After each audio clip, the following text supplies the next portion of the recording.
So who here has ever had the real-time clock fail on their laptop 26 minutes before their talk started at DEF CON? Just me then. All right, great. So this is my first time at DEF CON, and I am going to learn to back up my slides from now on.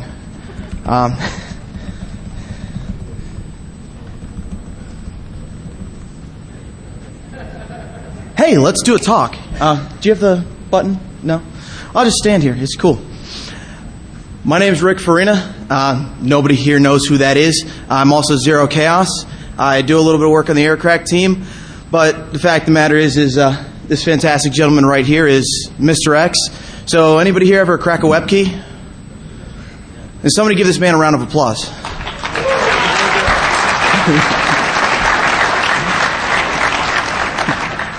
All right, so as I said, this is Thomas Dio Trepp, founder of Aircrack NG. My name's Rick Farina. I just kind of hang out and goof off and come up with some funny stuff.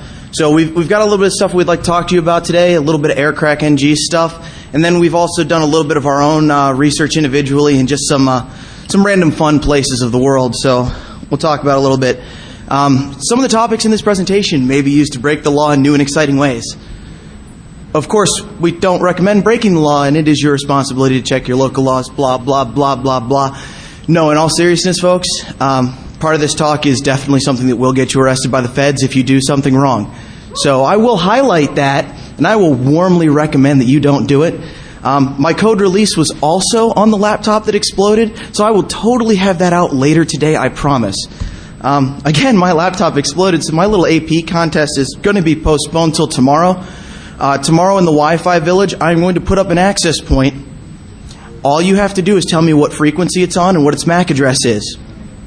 That's it. Anybody here think they can do that? All right. So if you can do it, first hour of it, I'll give it like 2 hours maybe. I'll buy you a Ubiquiti SRC card. All you have to do is tell me what frequency and my MAC address. If it takes you too long, maybe I'll give you $50 towards a nice Atheros card. And if it takes all day, then I'll give you a hearty handshake and a pat on the back for finally downloading my patch and figuring out what I did. Okay? I'm going to turn it over to Thomas here. We're going to talk a little bit about some new stuff we've done in Aircrack, and hopefully you guys will think it's funny.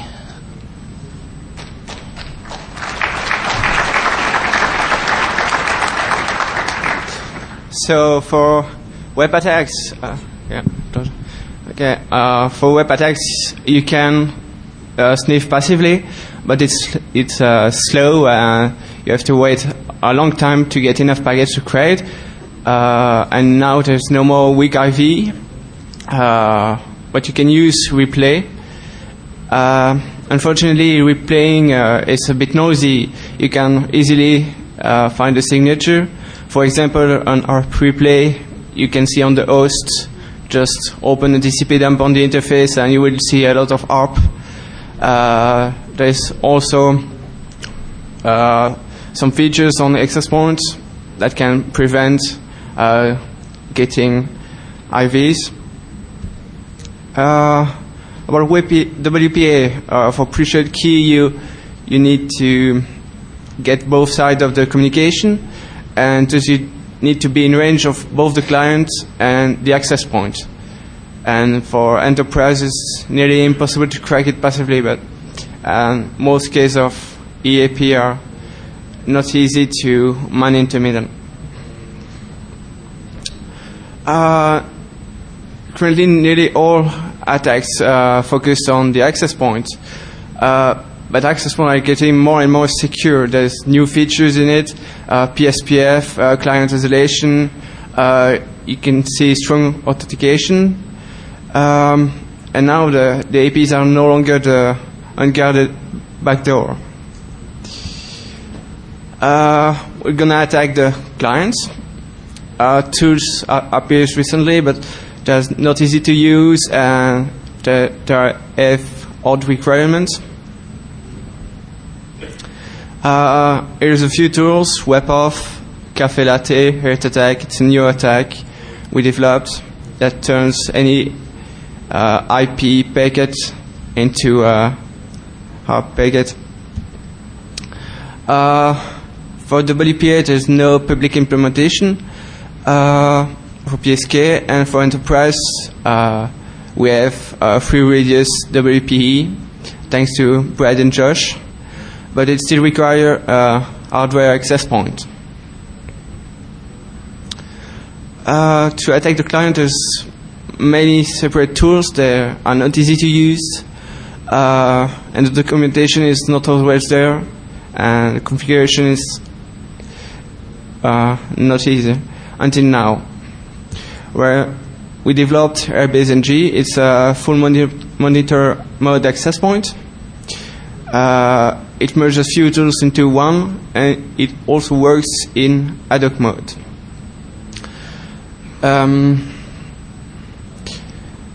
It's easy and it's fast and deadly for keys. There's a few abilities of Airbase NG. It can do the evil twin, do a fake access point that looks like the access point of your company, honeypot or karma.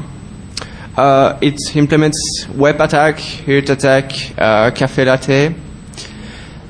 You can also get the handshake without having the access point. You only need the client, and we will soon see WPA enterprise attacks.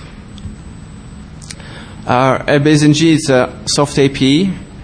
You can use web on it with open or shade key, cafe latte attack, and heart attack, as I said. You can capture WPA access points, can manipulate packets, even decrypt web packets and resend them.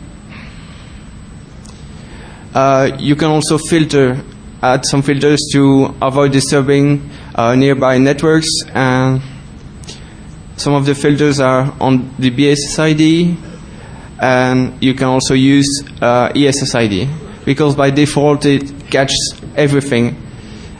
Any client probing for a network will be attached to Airbase. It also implements MAC filtering, like you can see on your access points. Here's a few examples. You can easily capture the WPA handshake. The access point will be called MyAP.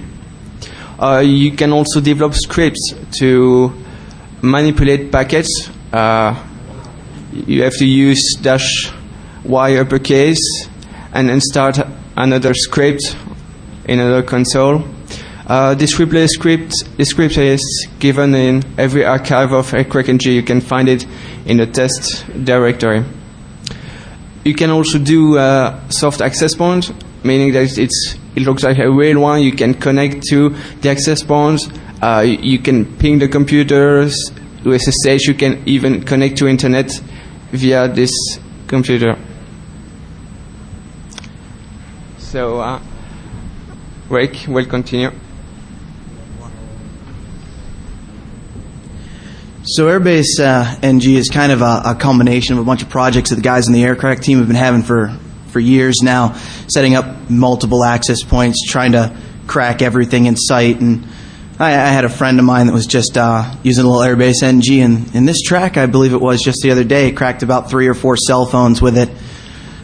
It's a really fun tool, and really all the access point security is there these days. It's getting a lot better. Anything especially deployed recently is going to be pretty tight. But now the clients are a lot more fun. So we talk about just attacking the clients directly, but the fact is this doesn't promise a win either. This just makes it a lot easier. When access points first started out, nobody was really looking there. Nobody thought of the security. Now it's the clients that are shifting the focus towards the clients now. So there are actually ways to defend this. APs are being configured more securely. The clients need to as well. So the simple defenses are actually covered really well on Josh Wright's website, Will Hack for Sushi. I'll have a full list of stuff at the end of this, but there's a lot of really important things you can do. I warmly recommend you check it out. There's actually group policy objects for those of you poor people that have to administer Windows boxes. And I'm guessing it's most of the audience. There's actually a very, very great way to set up some of these things that's very well covered by Josh. So I'm telling you the bad things, and I tell you that the defenses are there. You just have to look for them. So as I said, we're going to talk a little bit about some personal projects now. So we were working on the Airbase stuff for a while, and I don't know, I get bored really easily. So I like Atheros cards. Who else likes Atheros? Anybody? A couple of people like Atheros. They're really nice. They're called software-defined radios. And I was going through the frequency set, and I saw, okay, here's the US frequency set. That looks a little weird. I mean, is the card really not capable of transmitting on those frequencies in the middle? I mean, seriously? It's missing 400 megahertz out of the middle of the spectrum? What about the licensed bands? Who here has a Ubiquiti Super Range card bus? It's a fantastic card. I just blew one of them up yesterday. Really nice. If you go to Ubiquiti's website and several other manufacturers as well, they also have licensed radios.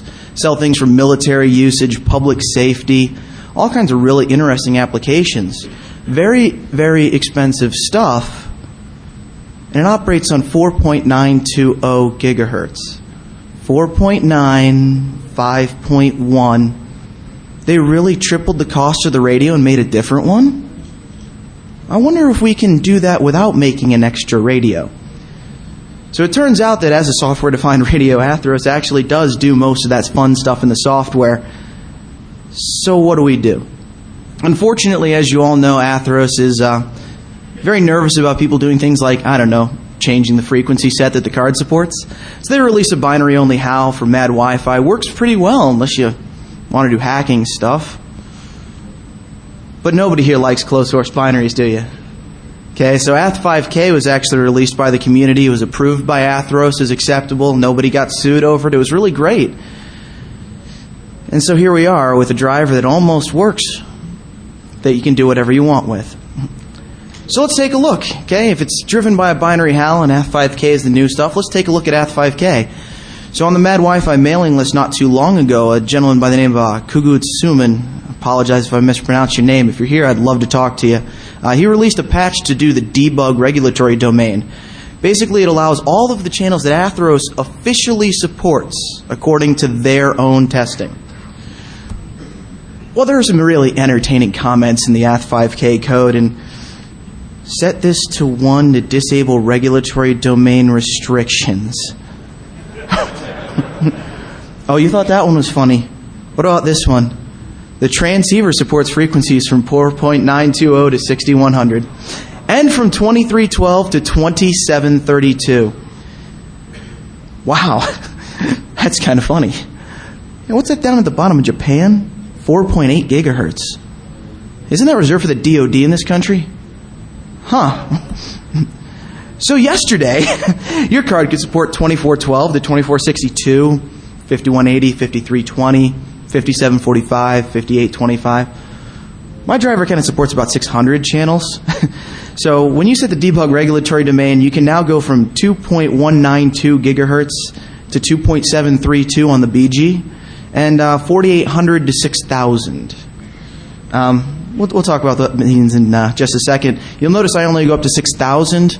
You'll also notice I mentioned I turned a really nice Wi-Fi card into a brick. So the gentleman upstairs, the Hardware Hacking Village, actually have a really nice spectrum analyzer. When I started transmitting on 6.1 gigahertz, the card stopped transmitting. It still listens very well, but the preamp doesn't seem to work very hot anymore. So what's on these new frequencies? This is why I mentioned you will very much get in trouble. Okay, we have your fixed point-to-point, DoD, some amateur radio guys here. Amateur radio, I just got my license like 2 weeks ago so I could play with this stuff. So you can now use 2300 to 2310, 2390, 2450 for your access point. I mean, you don't even need encryption at that point. Who's looking?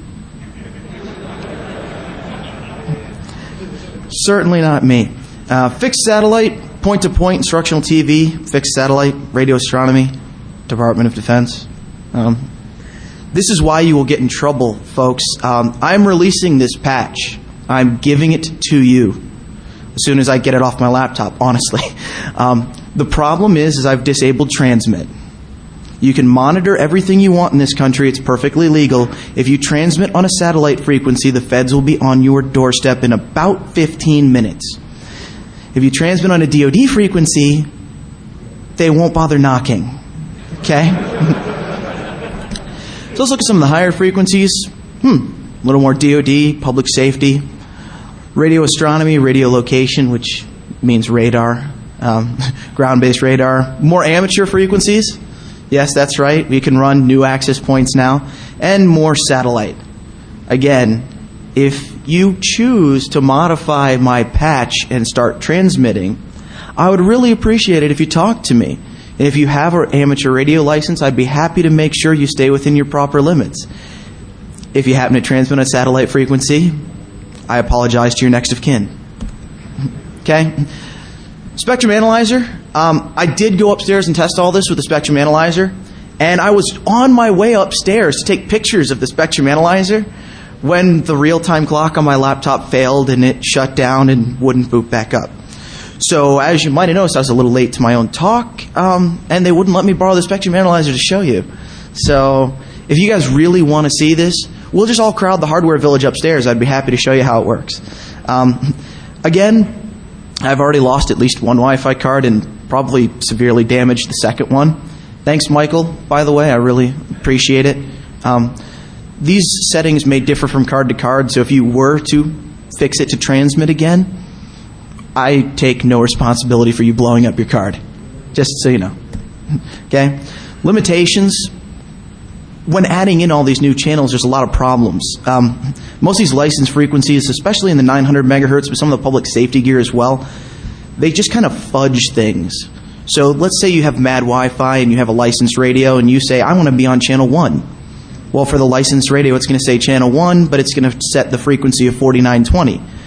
So if you were to use AeroDump or Kismet today, it would set the right frequency and it would pick that up, but all you'd see is that it's on channel 1. Not very helpful. It's just done to make things easier so you don't actually have to modify things that are visible to the user so that they can keep these things hidden from you. Obviously, it breaks a lot of things. So AeroDump NG, we modified to support all the frequencies. Only the channels are shown in the display right now, and you kind of lose some of the really important header information. Yeah, we'll probably fix that. Kismet can't set the channels at all. It displays channels, not frequencies, but it does save very usable PCAP files, which is nice to go back and read in Wireshark. So a lot of the improvements needed for this, sniffers are too trusting. They see a beacon packet says I'm on channel 6, they log a access point on channel 6. Doesn't matter if channel 6 is 2.6 gigahertz, it's just I'm on channel 6. It was never really intended to deal with this broken stuff like channel number fudging. Thank you to all the manufacturers that decided that was the best way to do it.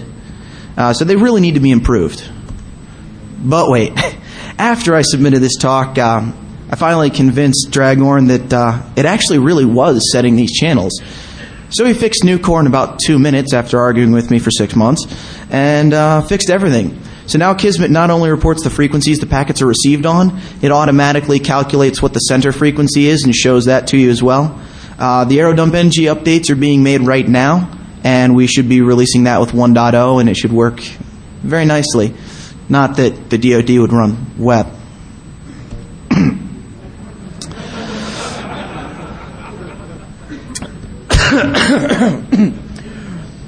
I left my white hat in the speaker room, honestly. Please, please, please. It is legal in this country to monitor whatever you want. If you transmit on these frequencies, you will go to jail. I promise. If you have a license and you want to transmit on some of this stuff, I'd be happy to help you. If you don't have a license, I really recommend leaving the patch as it is. Okay? Have fun, everybody. Enjoy, and we will be taking questions after this.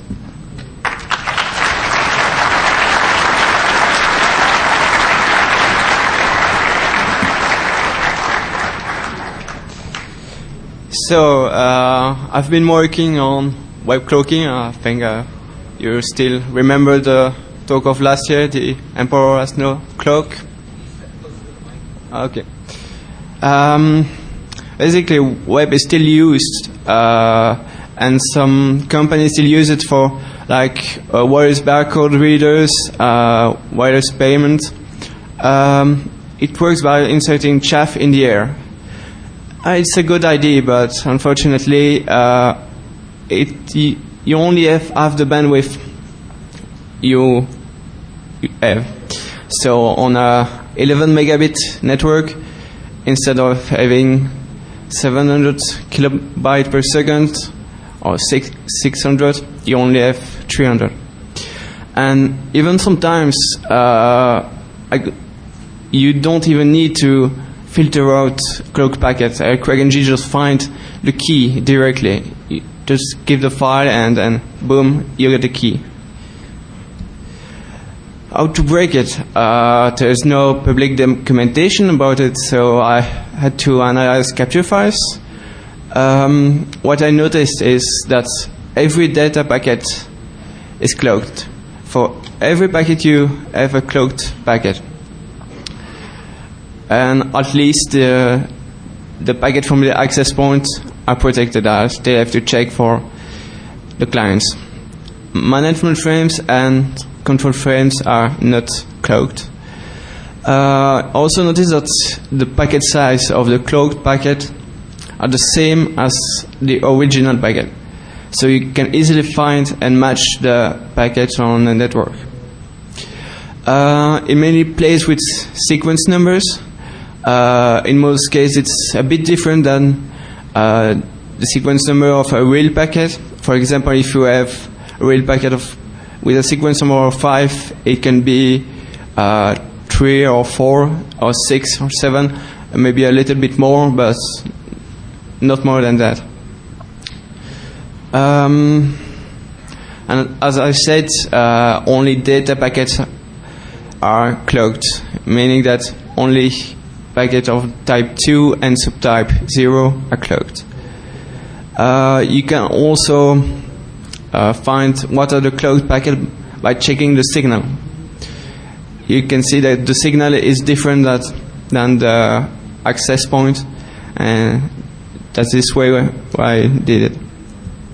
So here's a capture file. You can find the sequence number of 3669, and you can see a bit upper around there that there is another data packet that has the same sequence number, and a bit lower here another data packet that's that same sequence number.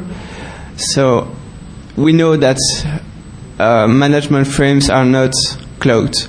So we can say that this beacon has a real sequence number, and those two data packets are cloaked.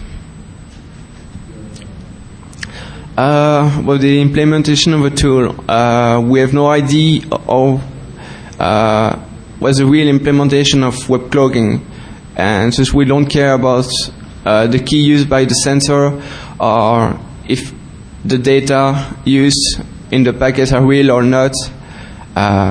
So the idea was using filters to remove cloaked packets. We have currently a signal filter that gets the average signal and then can filter out the cloaked packet. We also have a few filters for sequence numbers.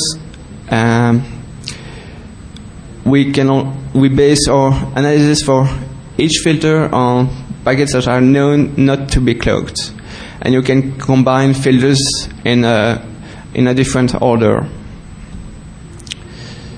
So, as I say, we know that all management frames and control frames are not cloaked. We first have a base filter that is always applied. I just explained on the capture file, if any packet with an unknown status, like a data packet that we don't know if it is cloaked or not, if this data packet has the same sequence number as a beacon, for example, or any other management frames, then it's a cloaked packet. We can filter out. And the other filter we have is a signal filter. We get the average signal of all packets we know that are not cloaked. We allow a small margin of error, really small, and packets outside of this margin are cloaked. They should be cloaked. Here's a few numbers. Here's a unfiltered capture file that contains both cloaked and uncloaked packets. You can see that there is 400,000 packets, web data packets, and only 200,000 were decrypted successfully, meaning that the rest is cloaked packets. So you can see that half of these packets were cloaked. In the filtered capture file, you can see that with our filters, we filter a lot of packets. We only have 50,000 cloaked packets left, but that's enough to crack it. And on the cloaked capture file, we can check that to make sure that all filters are correct. You can see that there is more than 100,000 packets cloaked that we found, and only 2,000 are decrypted successfully with the key of the access point, meaning that this filter, the signal filter, it's not perfect, but it's already really good, and it doesn't give a lot of errors. So here's a crackng on the file, on the filter file. It just decrypts successfully a key, and you can see that it doesn't.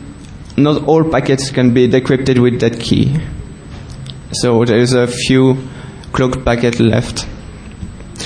There will be a release soon, so stay tuned and check our subversion often.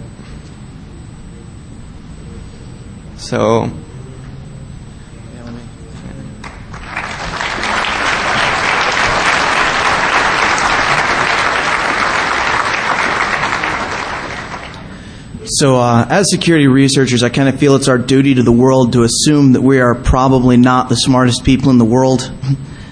As such, when I find something new, or the Aircrack team finds something new, or Thomas individually finds something new, we always want to share it, because since we're not the smartest people in the world, somebody else thought about it first. They just weren't polite enough to tell you. There's a lot of things in this talk that are probably vulnerabilities you didn't know about, or when you patch your driver, you'll find some vulnerabilities you didn't know about. Use this for good. We all want to do things that are fun. We all want to tell people about everything, and we all like our jobs. So just to make sure we've got the lawyer lottery set up, FCC guys, it's me, and Thomas writes Aircrack. I have nothing to do with it. So anybody from the DoD, stop in. We'll be hanging out in the Q&A and the Wireless Village, and I'd really love to know how you guys are using this in practice, because I see you guys have a lot of frequency space reserved. We have the updated slide presentation on this laptop. That time I reserved to upload it kind of went out the window as I took 4 laptops apart in the speaker room. We will have a full bibliography posted. It will be posted later this weekend. I'll give you links to all the fun stuff. I will show you all the patches, and I will tell you all the mitigations for what we found.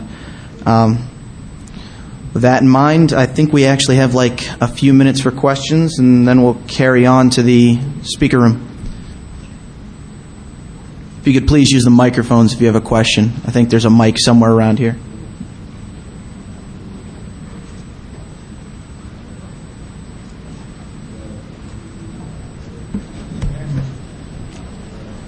Okay.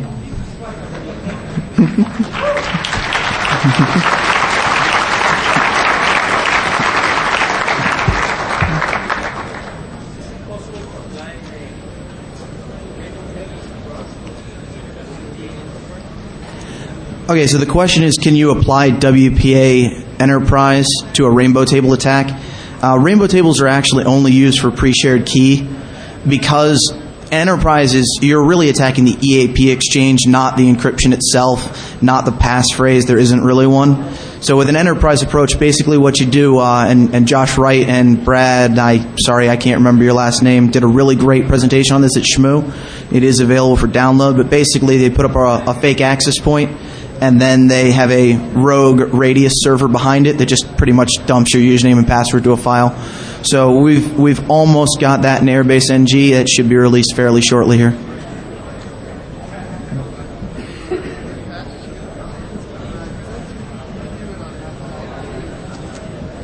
The patch. The question is the patches for the drivers, is that available for Ath 9K?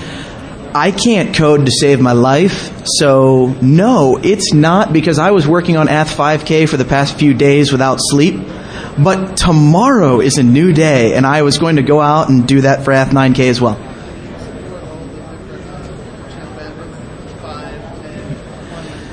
Channel bandwidth support is not in that driver yet for Ath 5K. For Ath 9K, I believe it supports 20 and 40, and yeah, I don't plan to remove that. But I didn't patch in the half and quarter rate channels yet. That's number 3 on my to-do list, actually. Absolutely.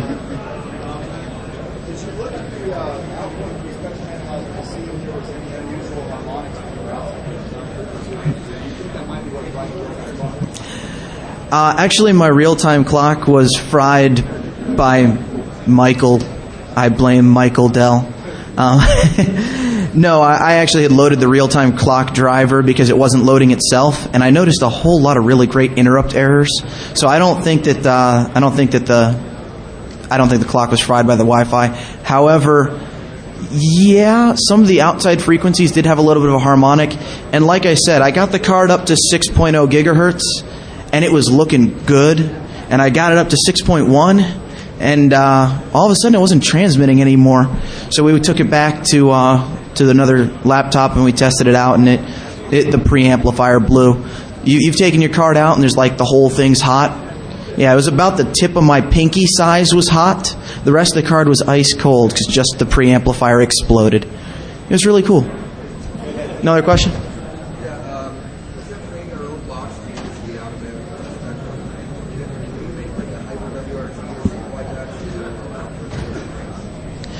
So the question is, can you use like an embedded box to allow for the extra range? The problem actually is only the fact that the driver's immature. Ath 5K supports station mode, and it supports monitor mode. It does support injection, although I disabled that. It doesn't do access point mode. It doesn't even do ad hoc mode properly in my testing. So as soon as that driver matures a little bit, I would definitely be using a 5.925 gigahertz access point, as I am authorized by the FCC to do.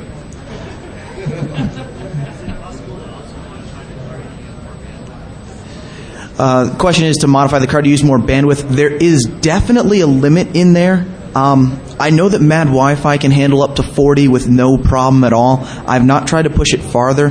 The problem is that does not work as you'd expect unless your purpose is to jam the frequency.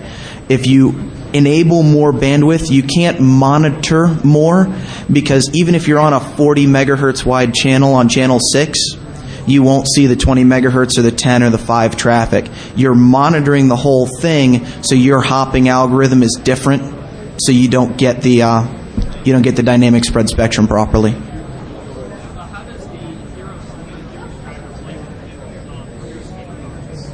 So the question is, how's the Atheros driver play with the new Atheros N cards?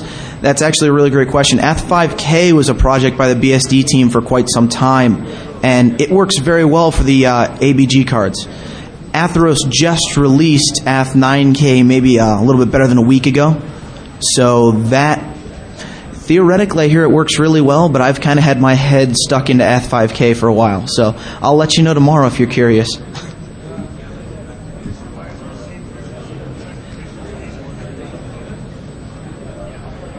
So the highest, I artificially limited the card based on what the spectrum analyzer told me. The card will accept being supported to 1.002 gigahertz, and then the top end was 6.995 gigahertz. Can it really receive on those frequencies? That's a really great question. I didn't have anything to transmit on those frequencies. I transmitted on a frequency or two, and the card exploded, so I really couldn't get many packets through for sure. As for the antennas, if you use an antenna, if you use a Wi-Fi card with a built-in antenna, it is definitely not tuned for that. It will feed back from the antenna, and it'll blow your preamp. I'm assuming. However, they make a lot of good cards that have antenna connectors, and you can always build your own cable and connect it to the proper kind of antenna. I mean, I don't know. Maybe I just don't have the equipment to do it. Maybe you can really set 6.995 gigahertz if you have the right antenna.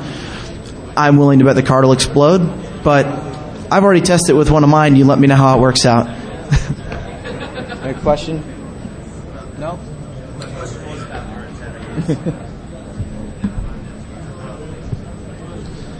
Thank you.